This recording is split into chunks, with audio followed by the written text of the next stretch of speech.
श्री मोक्षमार्ग प्रकाशक ग्रंथ છે ત્રીજા અધિકાર ઉપર આપણે સ્વાધ્યાય ચાલી રહ્યું છે. ટોપિક છે એકેન્દ્રીય જે પર્યાયને પ્રાપ્ત જીવ છે એ મહાદુખી છે, એનું વર્ણન ચાલે છે. એક વાત ધ્યાનમાં રાખવા જેવી છે કે આ પર્યાયમાં આ જીવે ઘણો કાળ કાઢે છે કે જે પર્યાયમાં અનંત દુઃખ છે. એ પર્યાયનું અહીંયા વર્ણન કરી રહ્યા છે પંડિતજી. એમાં કેમ અનંત દુઃખી છે તો કર્મની ઓરથી, એના જ્ઞાનની, એના કષાયની, એના શરીરની, એના સંયોગની પરિસ્થિતિઓનું આપણને જ્ઞાન કરાવશે.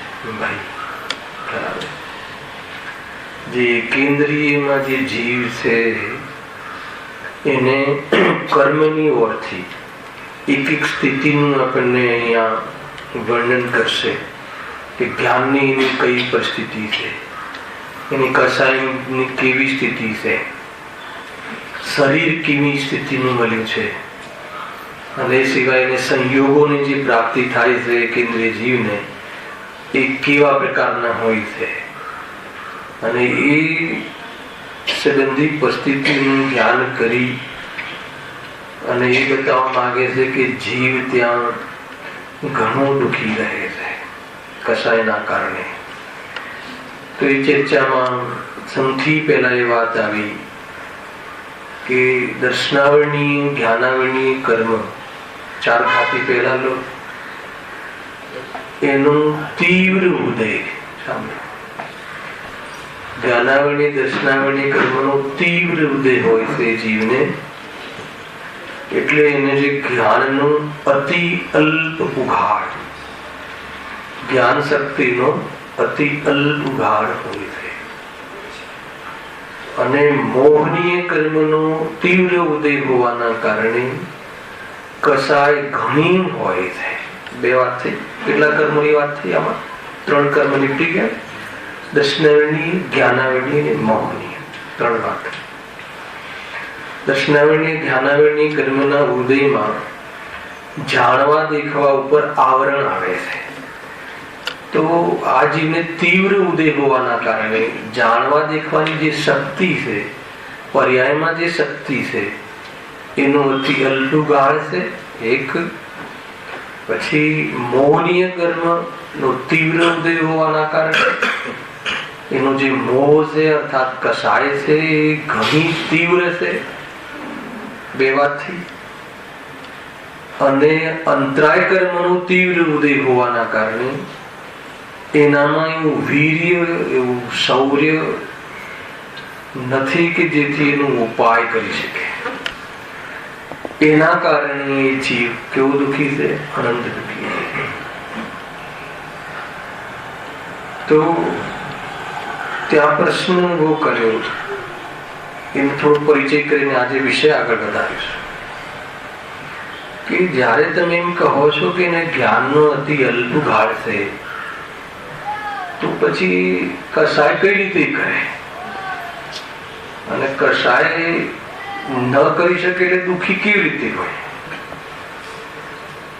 તો પંડિતજી જવાબ આપે છે કે જાણવાનું તો ક્ષયક્ષમના આધારે હોય છે.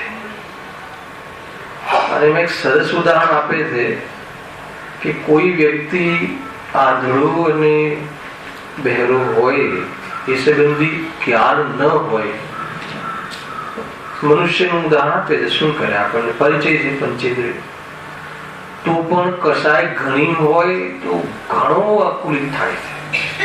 બરાબર. અને આપણે કોમાનું ઉદાહરણ લીધું હતું. એવો એક મનુષ્ય લો કે જે કોમામાં જતો રહે છે, તો જ્ઞાન ઘણું હીન થઈ જાય છે. તો ભલે બહારમાં કોઈ કશાયનું કાર્ય ન દેખાય, તો પણ ઘણું આકુલિત હોય છે. જીવ એને ડોક્ટર એને બહુ દુઃખી જાહેર કરે છે, આકુલિત છે જીવ એ વખતે. એ રીતે એટલા ઉદાહરણો થયા પછી હજુ એમને આ જ વાતને પુષ્ટ કરતો એક પેરેગ્રાફ 65 નંબરના પેજ ઉપર ગઈ વખતે આપણે પ્રારંભ કર્યો હતો, પણ આપણે અન્ય ચર્ચાઓ પર્યાયની કરી હોવાના કારણે આપણે વિષય આગળ નતો વધ્યો. તો ત્યાં એ બતાવવું છે કે ભલે એને કશાય બાહ્યમાં નથી દેખાતી. સાંભળજો, આ પૂરા પેરેગ્રાફનો ટોપિક શું છે કે કશાય વ્યક્ત ન હોય, પ્રગટ ન હોય, એટલે પર્યાયમાં એનું કોઈ કાર્ય બહાર ન દેખાતું હોય, તો એનો અર્થ એ નથી કે ત્યાં કશાય નથી. અને એ સમજાવવા માટે પણ ઉદાહરણ મનુષ્યનું આપે છે. આ પેરેગ્રાફનો આ વિષય છે.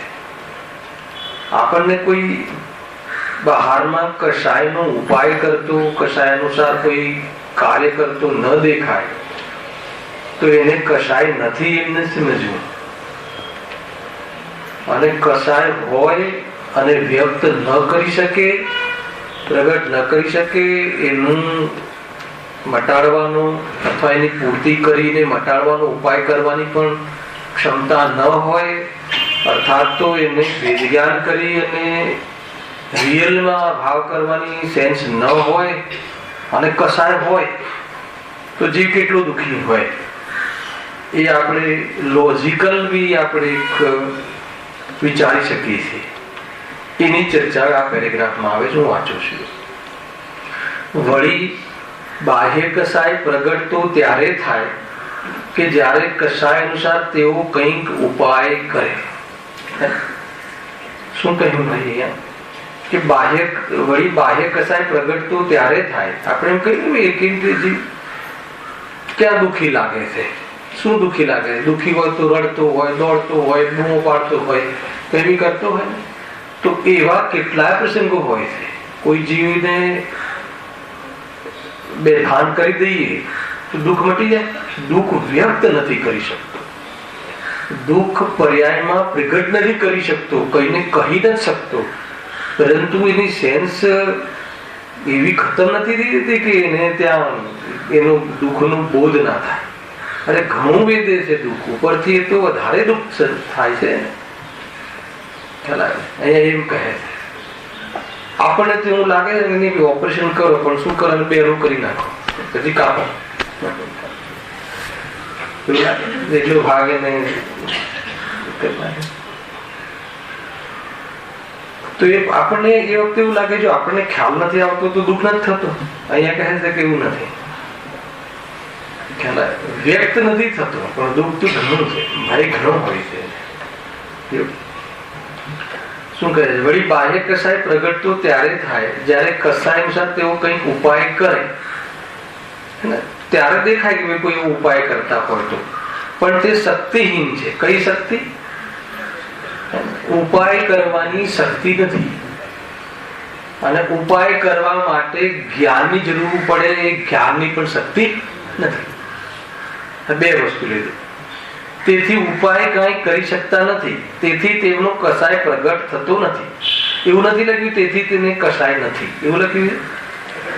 શું લખ્યું? તેથી તેનો કસાય પ્રગટ થતો નથી. પ્રગટ થતો એટલે બહારમાં એનું કાર્ય દેખાતું નથી. હવે આ સમજાવવા માટે ઉદાહરણ આપે છે. જેમ કોઈ શક્તિહીન પુરુષને કોઈ કારણથી તીવ્ર કસાય થાય પણ તે કાંઈ કરી શકતો નથી, તેથી તેનો કસાય બાહ્યમાં પ્રગટ થતો નથી, તેથી તે જ મહા દુઃખી થાય છે. અહીંયા તો એમ લખ્યું. ઉદાહરણ કોનું આપ્યું? અહીંયા પંચેન્દ્રિય આપણામાંથી. જેમ કે કોઈ પુરુષ છે, કોઈ વ્યક્તિ છે, એ વ્યક્તિના એવા સંજોગો બને છે પણ એને કશાય બહારમાં પ્રગટ કરી શકતો નથી. કોઈ ડરથી શક્તિહીન છે, સામે કોઈ બલવાન છે, કોઈ મતલબ કે ગાડી આપણે ટકરાઈ ગઈ કોઈની સાથે, આપણે જોરમાં ઉતર્યા તો ખરા બહાર, પણ સામે કોઈ કસરતબાજ રામમૂર્તિ જેવું ઉતર્યું, તો શું એ પછી આપણે કોઈ પ્રતિક્રિયા વ્યક્ત ન કરી કશાયની, હાથ ઉઠાવવાની કે ઘાડ આપવાની કે કંઈ પણ, તો શું એ વખતે આપણે વિતરાગી થઈ ગયા છીએ? શું એ વખતે આપણી કશાયનો અભાવ થઈ ગયો છે? અહીંયા તો એમ કહે છે કે એ વખતે કશાય ઘણી છે અને વ્યક્ત થતી નથી, એટલે ઘણો દુઃખી થાય છે. ખ્યાલ આવે કે નહીં? એ વાત કહેવી છે. જો આપણી વચ્ચે આવું થઈ શકતું હોય કે બહારમાં દેખાતું ન હોય તો પણ કશાય ઘણી હોય, અને કશાય ઘણી હોય તો સૂત્ર જ છે, એટલે દુઃખ ઘણું હોય. એનો અર્થ એ થઈ ગયો કે એકેન્દ્રિય જીવને બહારમાં કોઈ કશાય વ્યક્ત પ્રગટ નથી દેખાતી, એ વાત જુદી છે. ઉપરથી એને સામા લઈ ગયા, પ્રગટ નથી કરી શકતો એટલે શું થાય છે? ઘણો દુઃખી છે. લખ્યું ને, તેથી જ તે મહા દુઃખી થાય. કેટલું સરસ લોજિક છે. પ્રગટ કરવાનો શું છે? પ્રગટ કરવાનો અર્થ કે એ કાર્ય કરવામાં જે જ્ઞાન લાગવું પડે અને જ્ઞાનની અંદર જે સંતોષ વ્યક્ત થાય છે કે હું આમ વિકલ્પ આપણે લઈએ છીએ ને લેવાનો. અહીંયા કોઈ સમ્યક દર્શનના આધાર ઉપર જે શાંતિ થાય છે એની વાત નથી. કોઈ પોતાના એમ લઈ શકો કે કોઈની પ્રગટ થઈ, ચલો આપણે પ્રગટ કરી, કોઈ એક બે લગાવી પણ દેતી ઓલાને, તો પછી એ તો પ્રગટ કરીને, તો પ્રગટ કરી તો ઓછો દુઃખી થયો. ખ્યાલ? તો પછી અહીંયા રજનીશની વાત પૂછી જશે ને, આના પરથી કે એમ નથી. કશાયની પૂર્તિ કરતા જઈએ તો કશાય મટી જાય, તો એમ નથી. આમાં પેલું ગણિત લેવાનું. કશાય પ્રગટ થઈ, કશાય ઈચ્છા પ્રગટ થાય કે આને હું બરાબર સરખો કરું, એ આપણો વિકલ્પ. સરખો કરવું એટલે શું? એને જરા ઈજા પહોંચાડીને કે એને જે પણ કરીને એને જરા, તો એ આપણો વિકલ્પ. અને વિકલ્પ અનુસાર બહારમાં કાર્ય થયું, અથવા ભલે કાર્ય થયું કે ન થયું, પરંતુ એ વિકલ્પ તમારો શાંત પડ્યો, વિકલ્પની શક્તિ ડાઉન થઈ, એ આપણે લઈએ દર વખતે. એના પ્રપોઝનેટ એને એ તમને ઓછું દુઃખ લાગે છે. પણ ઓછું દુઃખ લાગે છે એટલે કે દુઃખનો અભાવ થઈ ગયો છે અથવા સુખી થઈ ગયો છે એમ નથી. પરંતુ એવું ફિલિંગમાં આવે છે આપણને. તમે જોઈ લેજો, બધા ઇન્દ્રિયના વિષયોમાં લઈ લેજો.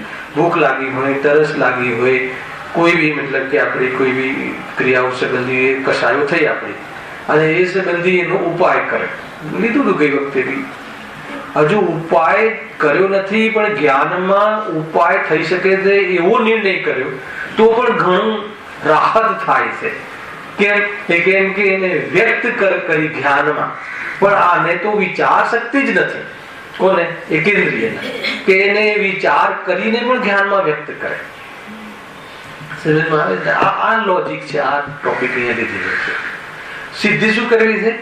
એકેન્દ્રિય પર્યાયમાં જ્ઞાનાવરણી દર્શનાવળી કર્મનો તીવ્ર ઉદય હોવાના કારણે જાણવા દેખવાની શક્તિ તો અતિ અલ્પ છે, પર્યાયમાં શક્તિ અતિ અલ્પ છે. સૂઝબૂઝ જાણે કે છે જ નહીં એવું લાગે, અતિ અલ્પ છે. મોહ અતિ તીવ્ર છે, મોહની કર્મનો તીવ્ર ઉદય બતાવ્યો ત્યાં, અશુભ લેશ્યાઓ કહી હતી. અને ઉપાય કરવાની ક્ષમતા નથી, તો જીવ મહાદુખી થાય છે. પછી તર્ક પેરેગ્રાફ લીધો કે વળી કોઈ બાહ્યમાં કસાય પ્રગટ તો ત્યારે થાય એટલે શું?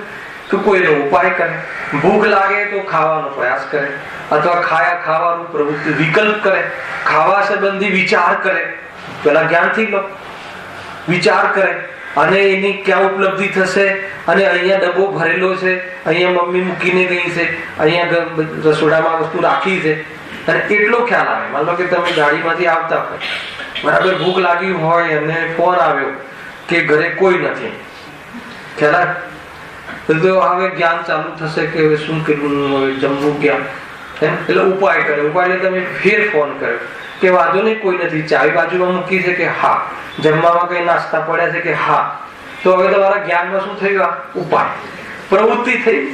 તો એ અનુસાર તમને રાહત થાય. ઉદાહરણ રાહત થાય.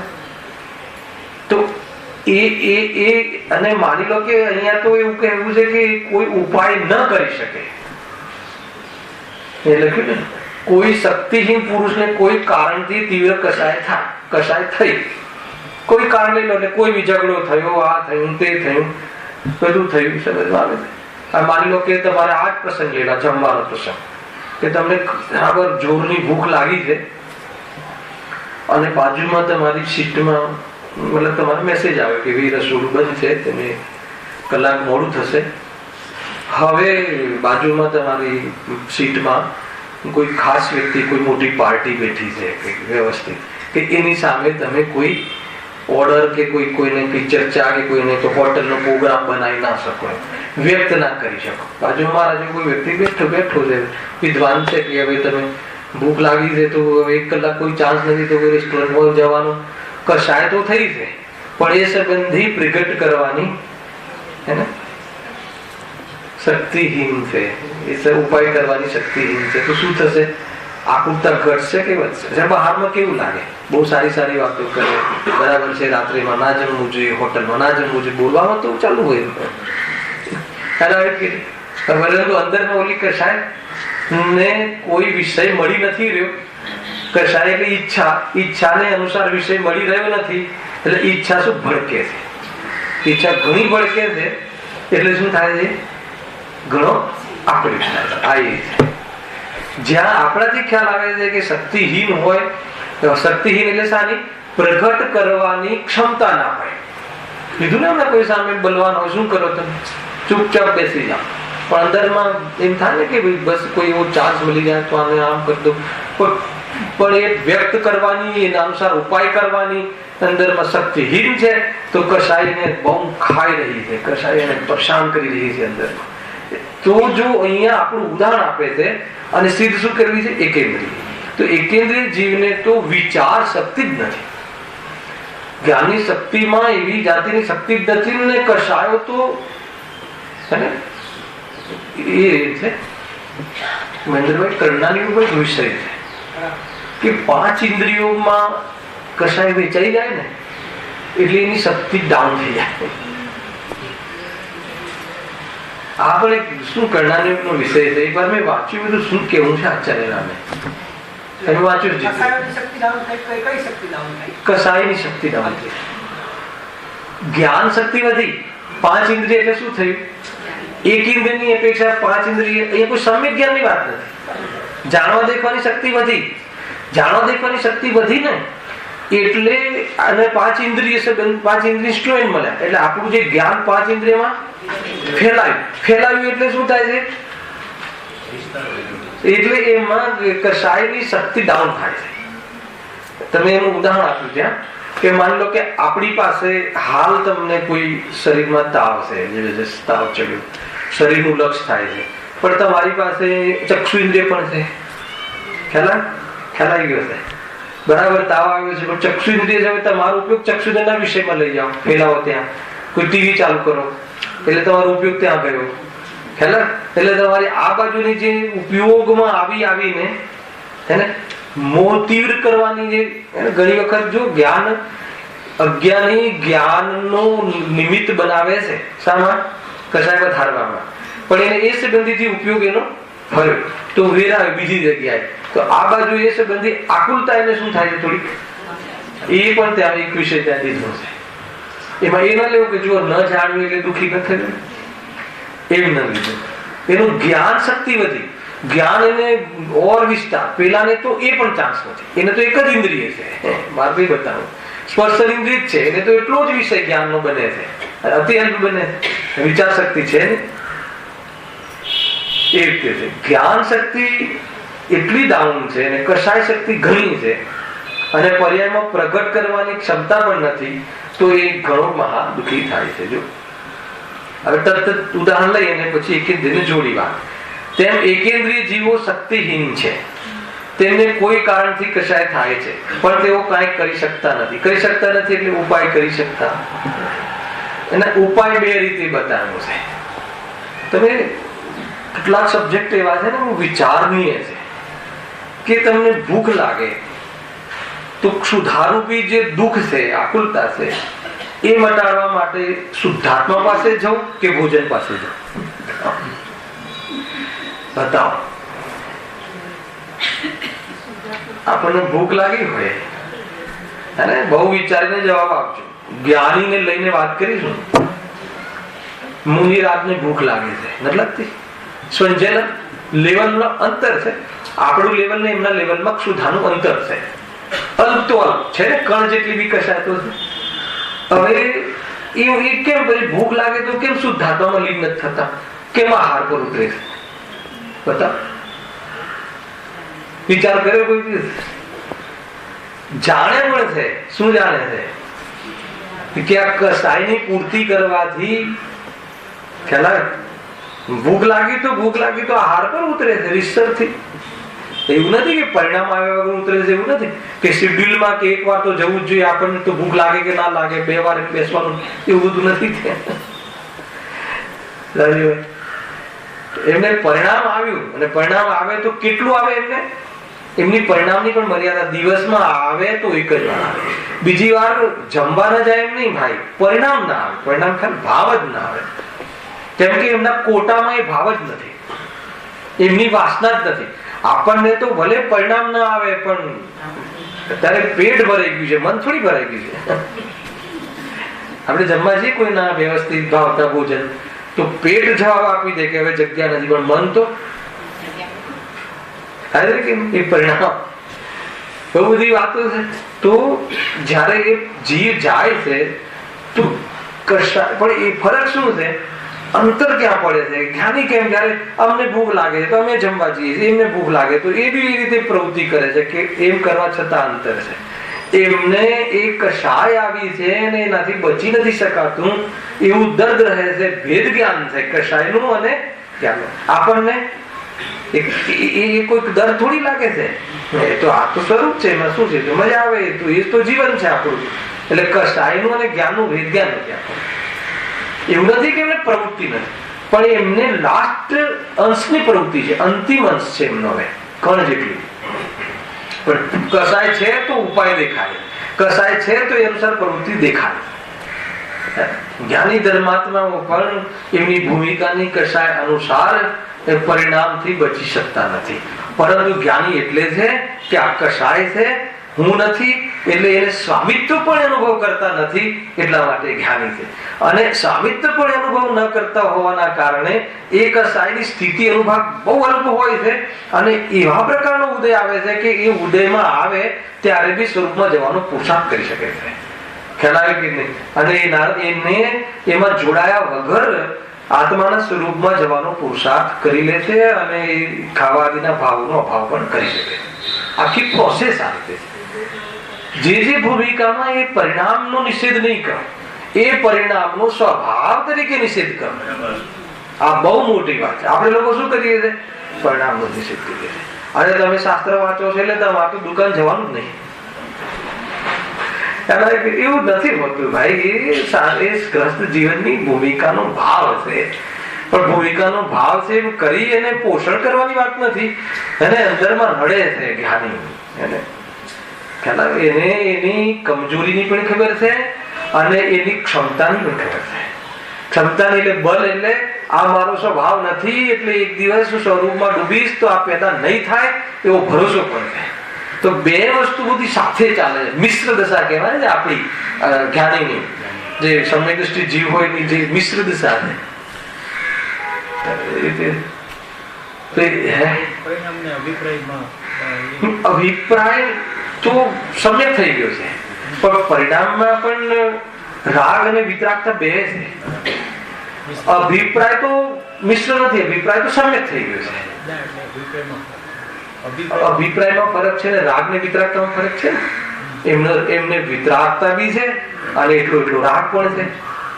એટલે સુખી દુઃખી ની અવસ્થા છે, મિથ્યા દ્રષ્ટિની એકલી દુઃખી ની અવસ્થા છે અને અર્હંતની એકલી સુખી ની અવસ્થા છે. ત્રણ અવસ્થાઓ કઈ? આપણે સુખી દુઃખી માં આવીએ કે દુઃખી માં આવીએ કે સુખી માં આવીએ? શા માં આવીએ? આપણે શા માં આવીએ? નહીં, આપણને જેટલી બહારમાં અનુકૂળતાઓ છે, જેટલી વ્યવસ્થા છે એટલા સુખી, ને જેટલી તકલીફો છે એટલા દુઃખી. બરાબર કે નહીં? બોલો.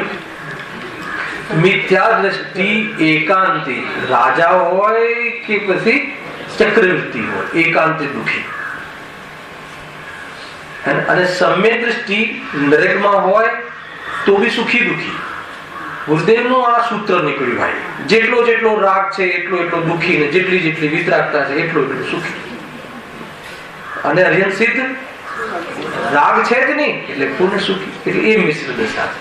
ખ્યાલ આવે? એ રીતે ક્યારેક વિષય લઈશું. મિશ્ર પર્યાયનું એક આખું એક વિષય સબ્જેક્ટ છે. એનાથી ઘણા બધા વિઝન ક્લિયર થઈ જાય આપણા. આમ કેમ અને ઘણી વખત આપણે જે ડિપ્રેશનમાં આવી જઈએ છીએ ને, હવે આદિનાથ ની વાત કરો, મુનિરાજ આદિનાથ ઋષભદેવ જે સંસાર જીવનમાં હતા યુવા, ત્યારે ભાઈ એવો બનાવ બન્યો કે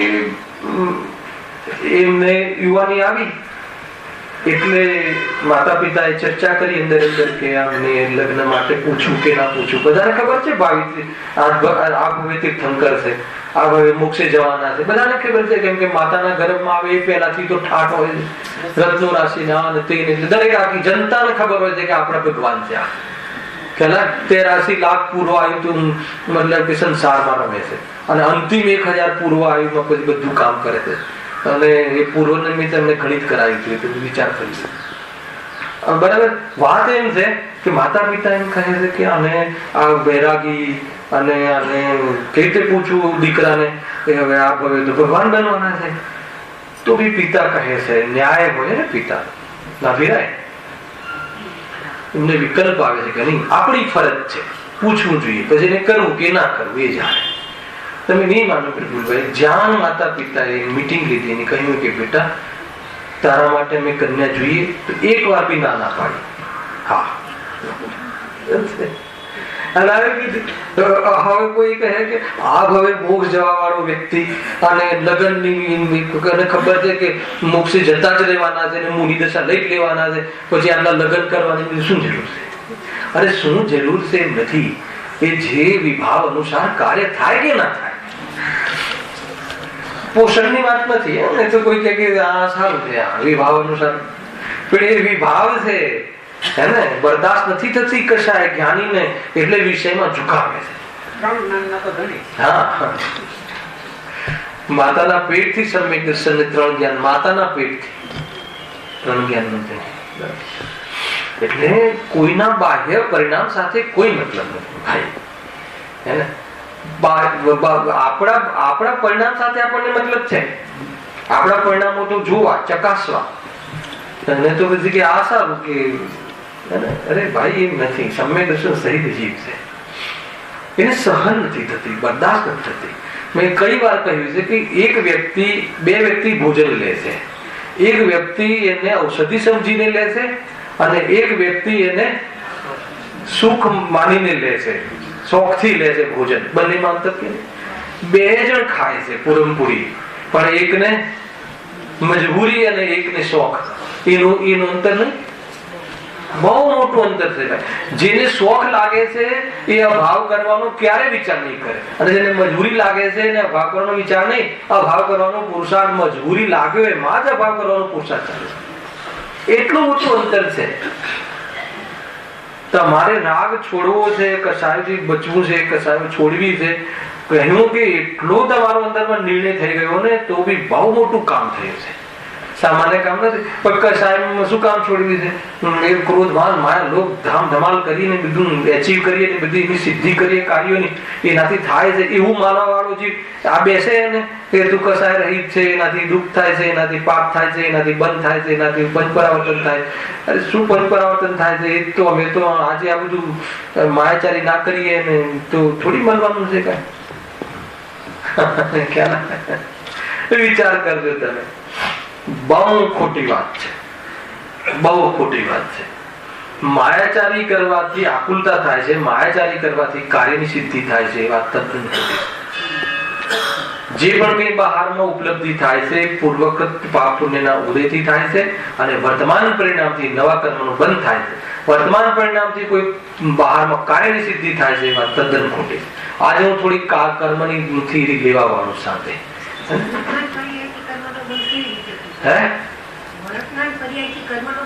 નવા કર્મનું બંધ થાય છે ને કઈ મોટી વાત છે. નવા જેમ ક્રોધવાદી કરીએ તો સ્થિતિ અનુભાગ બંધ પડે જ છે ને. એટલે પૂર્વ કર્મનો ઉદય જે આવે છે ને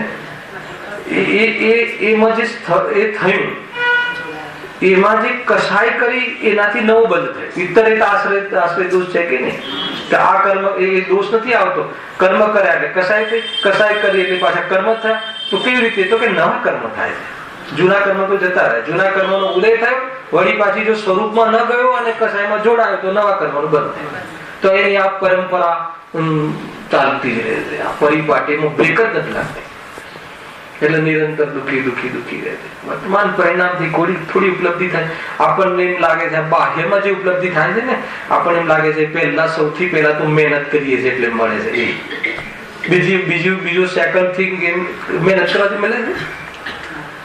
તમે ભાવિનભાઈ તમારા લાઈફમાં જોઈ લેજો કે પાસ્ટ વર્ષ કરતા, જેટલા વર્ષો કરતા દરેક વર્ષે તમારો પુરુષાર્થ ઘટ્યો હશે, એસો આરામ વધ્યો હશે અને કમાણી વધતી હશે. એવું કેટલી વાર બનતું હશે બધા? ખેલા જયારે મહેનત કરતા હોઈએ ત્યારે એટલી ઇન્કમ ના હોય અને મહેનત કરવાની છોડી દીધી અને ઇન્કમ ડબલ થતી જાય છે. ક્યાં ગણિત છે? કયું ગણિત છે? શું કરવું? મહેનત કરવી કે ના કરવી? ગુરુદેવ શું કે કરી જ નથી શકતા. મહેનત કરીશું પરમા પુરુષાર્થ ચાલે. ખેર વાત અહીંયા તો એકેન્દ્રીયની વર્તી લીધી છે ને ભાઈ, બહુ બધી વાતો છે. કશાયથી જીવ દુઃખી થાય. એકેન્દ્રીય જીવો શક્તિહીન છે, તેને કોઈ કારણથી કશાય થાય છે પણ તેઓ કઈ કરી શકતા નથી. જે થોડીક હમણાં બાર ચર્ચા ચાલતી હતી, ચંદ્રકાંતભાઈ કરતો વાત કે રાત્રિમાં જે આપણે ત્યાં જે પણ બનાવ બન્યો છે ને, જે મતલબ કે મરણ પ્રસંગ, તો કોઈ પણ જે ત્યાં જાય ને શું કહેવાય સ્મશાને, તો પ્રવચન રાતનું સાંભળવા આવી શકે છે.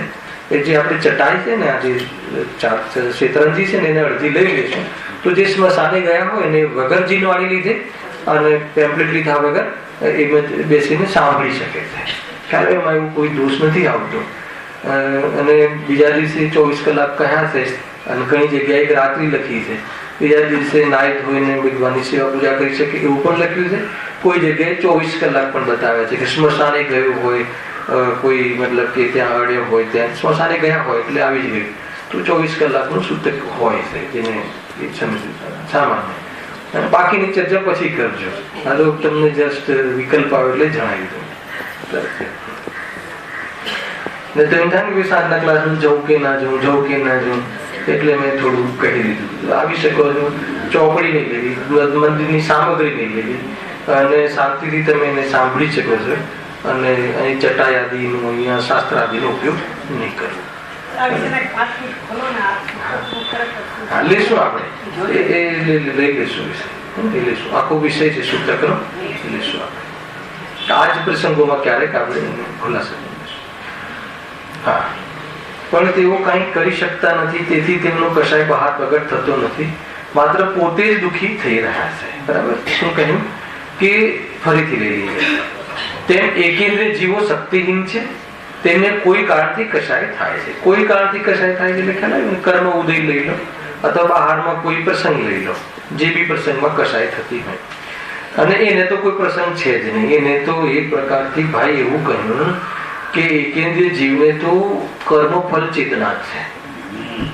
કર્મ ચેતના હોય, કર્મ ચેતના નહીં, ભાવ નથી થતા, રાગ દ્વેષ થાય છે, પણ એના રાગ દ્વેષની કોઈ પ્રવૃત્તિ જ નથી દેખાતી, ખાલી એને તો ભોગવવાનું છે. શું? દુઃખ. આવું કહ્યું શાસ્ત્રમાં. એકલી કર્મફળ ચેતના. અને આવી ચેતનાના ત્રણ ભેદ છે: જ્ઞાન ચેતના, કર્મ ચેતના, કર્મફળ ચેતના. એટલે જ્ઞાન ઉપયોગનું જયારે આપણે લઈશું શનિવારના ક્લાસમાં, એટલે બધા જ ખુલાસા કરી દઈશું. ઉપયોગ, આદર્શન ઉપયોગ, જ્ઞાન ઉપયોગ, ચેતનાની ઓથી પાછા આ ત્રણ ભેદ. ચેતનાના ભેદ છે, કર્મના નહીં. નામ કર્મ ચેતના, કર્મફળ ચેતના, ચેતનાના ભેદ છે. એમાં જળ કર્મની વાત નથી, એમાં ભાવોની સાથેની વાત. પછી એક શુદ્ધોપયોગ, શુભોપયોગ, એ રીતે એવા ઉપયોગના બે ભેદ છે.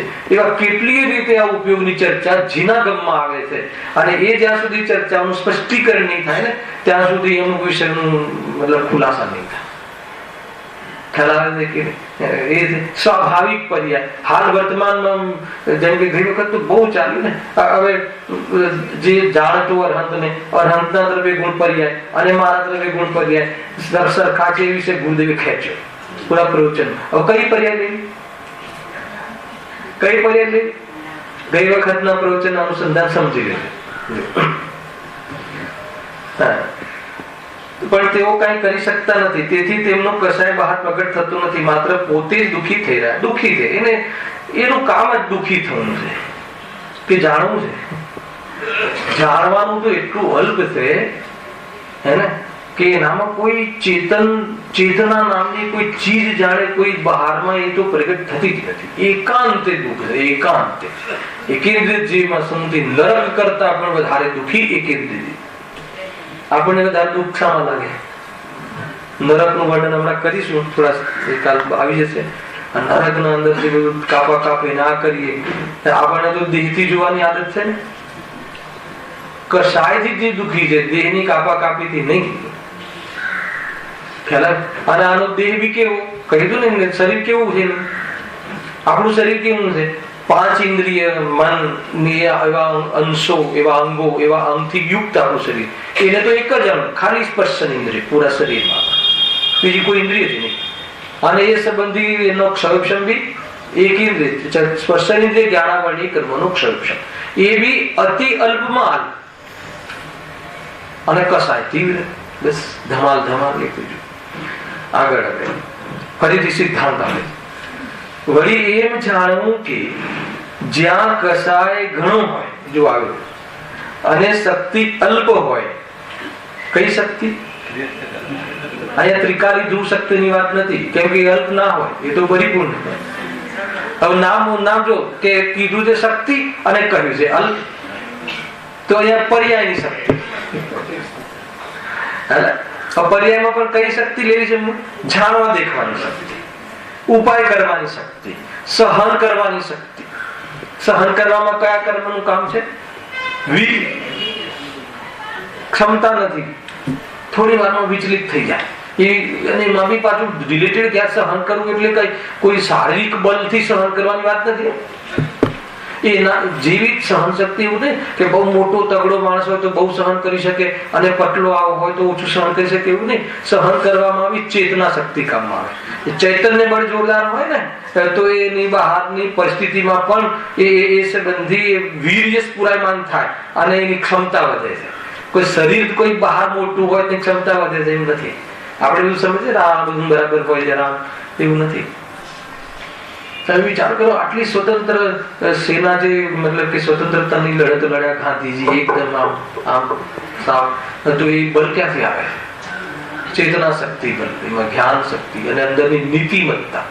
નીતિ વાળો માણસ બલવાન હોય છે. તમે લોકમાં પણ જોઈએ, તમે રાઈટ પર્સન હો ને, તમારામાં અનીતિ ના હોય ને, તો તમને ભય ના લાગે. તો એ ભય ના લાગે એ શું? સૌવીર્ય તમારું શું છે. આ કોઈ સમ્યક દર્શનની વાત નથી. જોડે જોડે તમને કહું છું, પણ જ્ઞાન અને દર્શન અને વીર્ય, એ ત્રણનું જે કોમ્બિનેશન છે, એ ત્રણનું જે સ્વરૂપ છે, એ સમ્યક ત્યારે થાય કે જ્યારે રાગ અને જ્ઞાન, દેહ અને આત્મા ભિન્ન અનુભવે ત્યારે. અને સૌથી વધારે અર્થાત તો સાચો પુરુષાર્થ તો એ છે કે જે આપણું ચીજ નથી, આપણી માની બેઠા છીએ, એ આપણી નથી એમ અનુભવ કરવો. આખો કન્સેપ્ટ સમજો તમે, બહુ જોરદાર વિષય.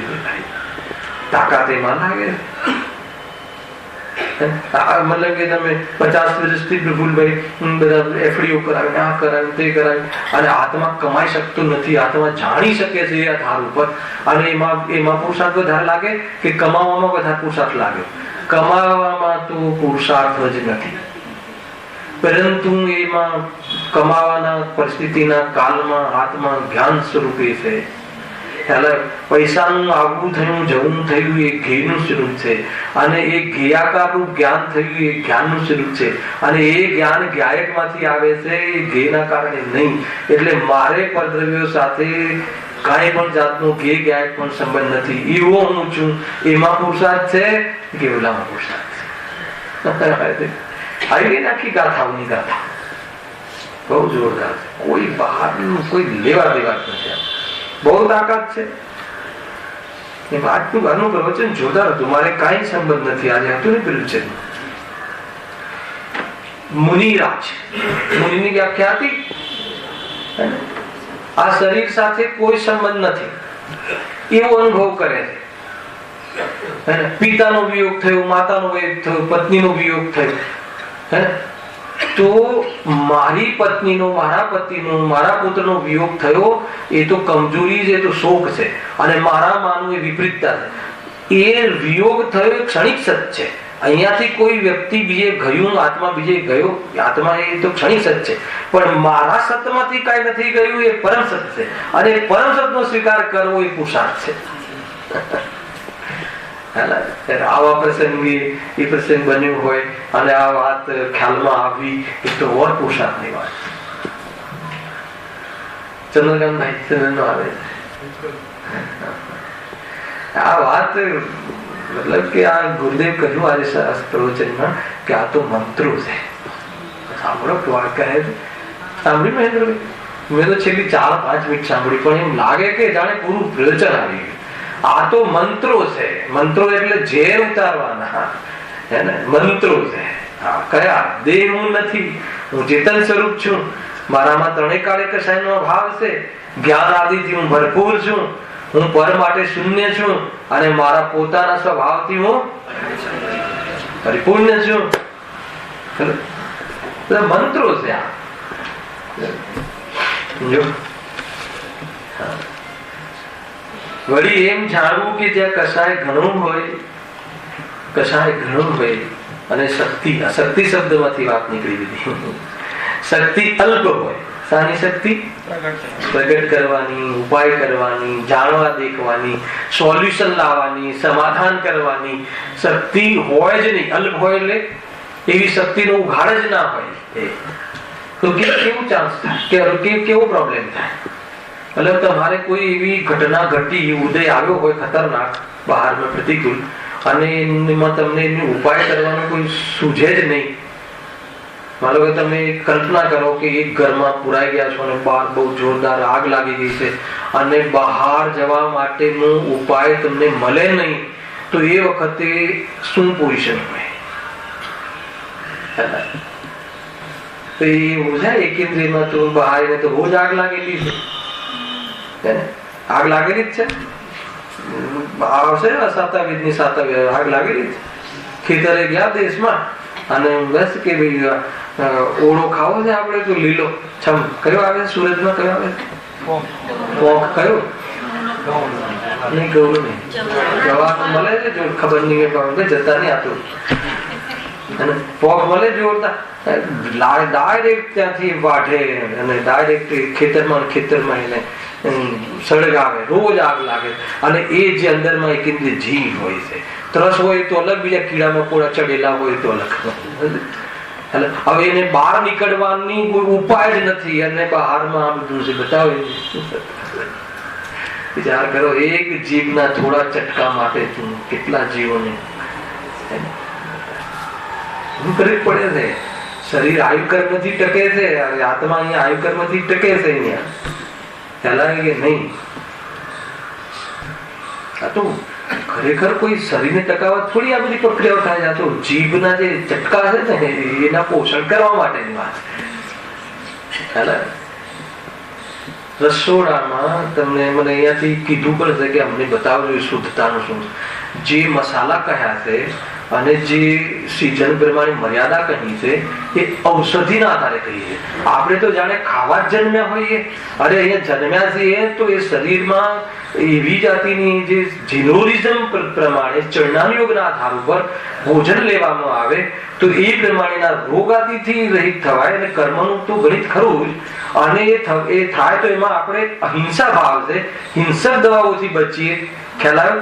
અને આપણને દેહ પ્રત્યે આસક્તિ છે તો એ આસક્તિ મંદ પડે અને ભેદ જ્ઞાનનો ઉપાય થાય, પુરુષાર્થ થાય. એટલા માટે ક્યાં ખાવાની ને ક્યાં પુરુષાર્થની બે વાત જોડો છો તમે? અહીંયા સુધી વાત ચાલે છે. એવું નથી કે જાણે ખાવા જન્મ્યા છે તો આજે આ હોટેલ ને આજે આ 5 સ્ટાર 3 સ્ટાર કરે શું છે ત્યાં પાછળ બાર હાડકા કપાય છે બાર ને આ બાજુ તું કહે છે ટિકટોક બારમાં હોલ હોય એટલે કે અમે તો ટોપ જગ્યાએ ખાઈએ છે નહીં ભાઈ.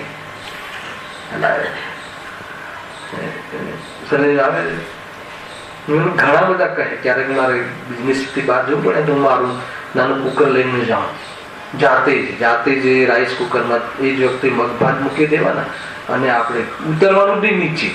ખ્યાલ આ બધું શું છે? એ બધું છે, એ બધું ઘણું બધું છે. ખ્યાલ આવે કે નહીં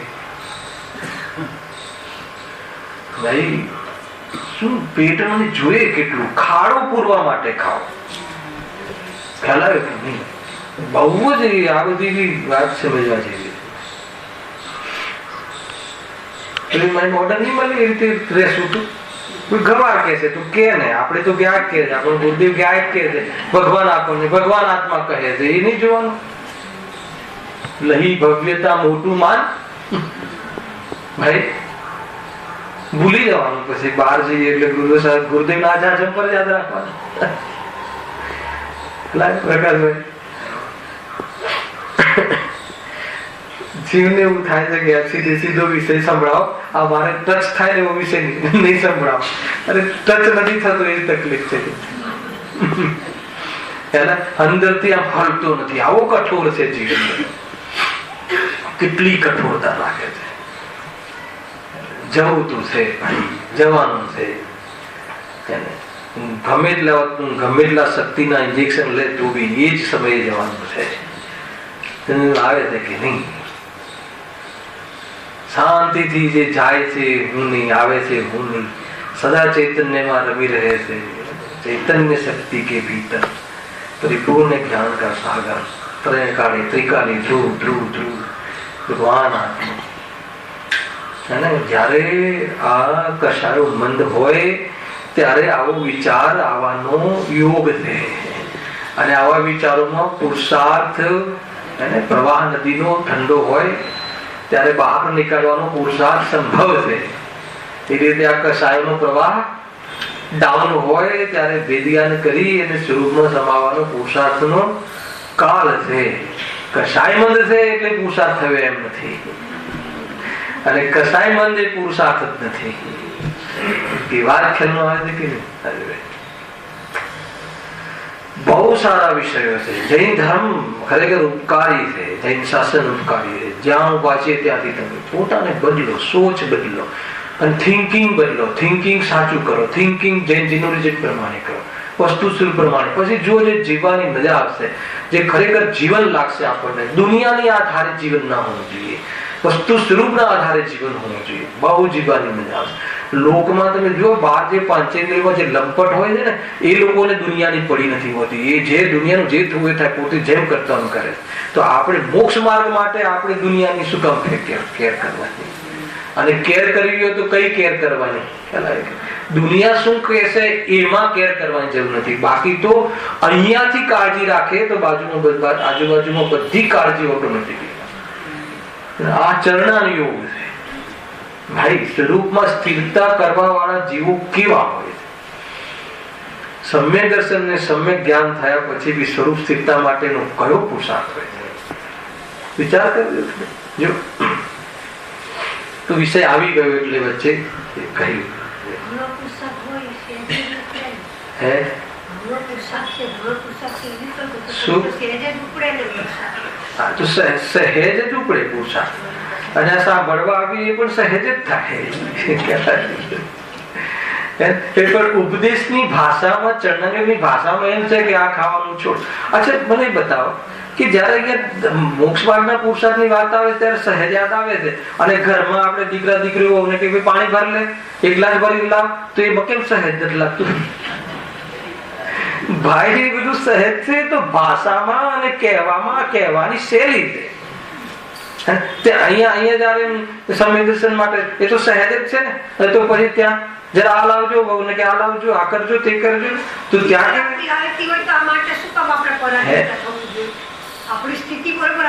ભાઈ આ જે છે ને સહજ છે.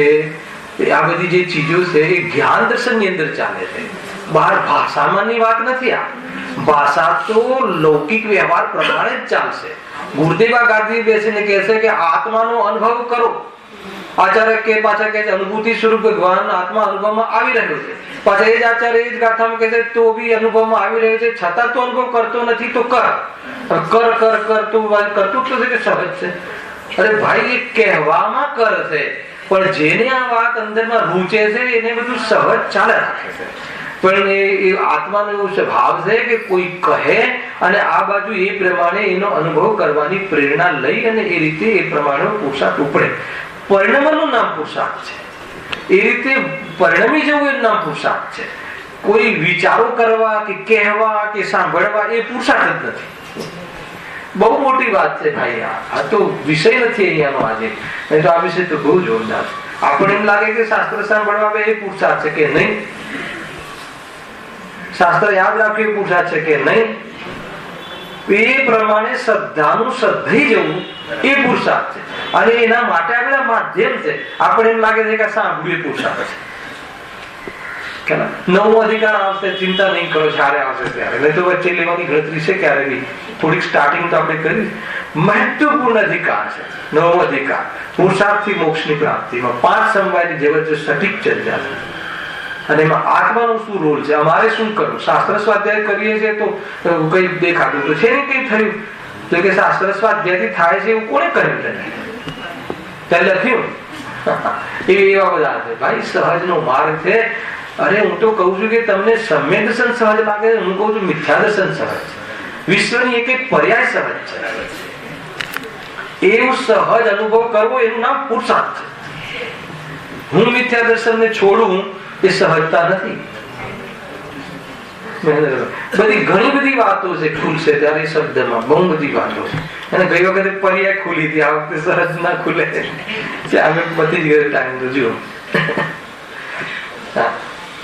વળી એમ જાણવું કે જ્યાં કસાય ઘણો હોય અને શક્તિ અલ્પ હોય ત્યાં ઘણું જ દુઃખ થાય છે. બરાબર?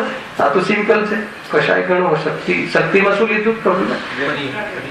આપણી જાણવા દેખવાની શક્તિ, એને સમાધાન કરવાની શક્તિ, એને વિચારવાની શક્તિ, એને મટાડવાના ઉપાય કરવાની શક્તિ, એનું સામર્થ્ય છે નહીં.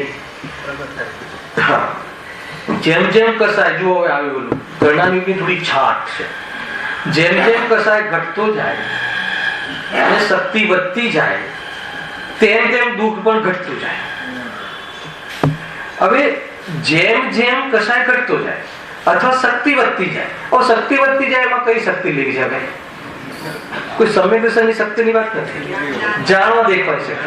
જેમ જેમ એક ઇન્દ્રિયમાંથી 2 ઇન્દ્રિય આવે, 2 ઇન્દ્રિયમાંથી 3 ઇન્દ્રિય, વિકલ ઇન્દ્રિય, આખું પેરેગ્રાફ છે, કાલે આવી જશે. 4 ઇન્દ્રિય. જેમ જેમ જ્ઞાન શક્તિ વધતી જાય એમ એકેન્દ્રિયની અપેક્ષા, સાંભળજો, એકેન્દ્રિયની અપેક્ષા કે જેને ઉપાય કરવાની સેન્સ નથી એની અપેક્ષા, આની જે જ્ઞાન શક્તિ વધી ગઈ એટલે કસાય શક્તિ ઘટી ગઈ. કઈ રીતે ઘટી ગઈ? કેમ કે વ્યક્ત કરવાની શક્તિ વધી ગઈ. જેમ જેમ વ્યક્ત કરવાની શક્તિ વધતી જાય છે એમ દુઃખ કસાય ઘટતી જાય છે અને દુઃખ ઓછું થતું જાય છે. આમાં કોઈ સંવેદનશીલની વાત નથી. આ એક પર્યાયઘતના યોગ્યતાની વાતો છે. તમે જુઓ, જ્યાં જ્યાં તમારી જેમ જેમ કસાય તમે વ્યક્ત કરો, તમને કોઈ મટાડી દે. તમે મારી પાસે આવ્યા, મારી ઓફિસમાં આવ્યા અને તમારી કોઈ એવી ઘટના ઘટી નહીં, તમે મને કહ્યું તો હું તમારું એ મટાડી દેવાનો છું. પણ તમને રાહત થાય છે કે નથી થતું? તો એ કસાય વ્યક્ત કરી. પણ અહીંયા તો એવું છે ને, રાગીની સામે વ્યક્ત કરવા જેવું નથી. ધ્યાન રાખજો. વ્યક્ત ક્યાં કરવું? વિતરાગીની સામે. કોણ છે વિતરાગી? પ્રભુ વિરાજમાન છે અને સ્ટાઇલ આપણે સાધના પ્રવચનમાં શીખવાડીએ છીએ. એ પથ્થરની મૂર્ત છે કે તને પથ્થરની મૂર્ત લાગે છે. હવે એ પથ્થરની મૂર્તમાં જે સ્થાપના કરી દે ને એ પથ્થરની મૂર્ત નથી, એ વિતરાગતાની મૂર્ત છે, એ જ્ઞાનની મૂર્ત છે, સંવેદનાની મૂર્ત છે. એ તો એની સાથે ટ્યુનિંગ જે રિલેટ છે ને એની સ્થાપનાની સાથે છે, બહારની પ્રતિમાની સાથે નથી. પ્રતિમાના માધ્યમથી કરેલી સ્થાપના નિક્ષેપ અને મારી અંદરના સ્વરૂપની સાથે મેળ ખાય છે. એનું નામ છે કે અહીંયા વિતરાગીની સામે આપણી આપવીતી કહેવી. અને આપણે પૂજાના માધ્યમથી કહીએ પ્રભુ હું બહુ ભટક્યો, પ્રભુ બહુ આથડ્યો, બોલો ને પ્રતિક્રમણ.